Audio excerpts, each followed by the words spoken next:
Happy weekend guys. Pagi ini kita udah ada di depan pantai Baron bareng kakakku Mei dan juga Salmatika.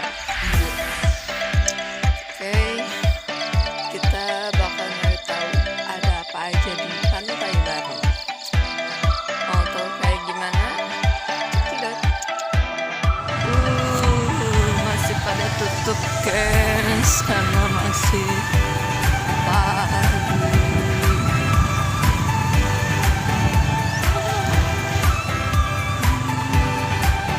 Nah, jadi ini gengs pantainya.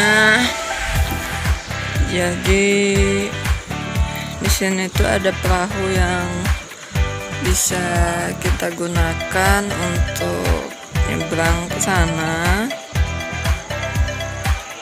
Dan kalau memang kita mau bermain pasir di seberang.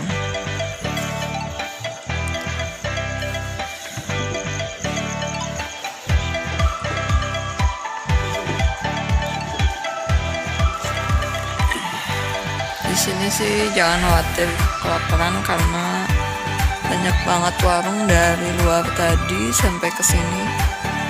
Warungnya banyak.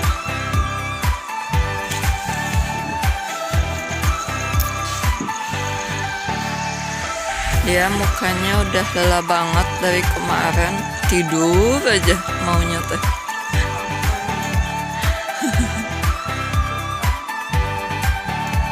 Oke guys, jangan lupa di subscribe, di like, komen, dan share ya guys.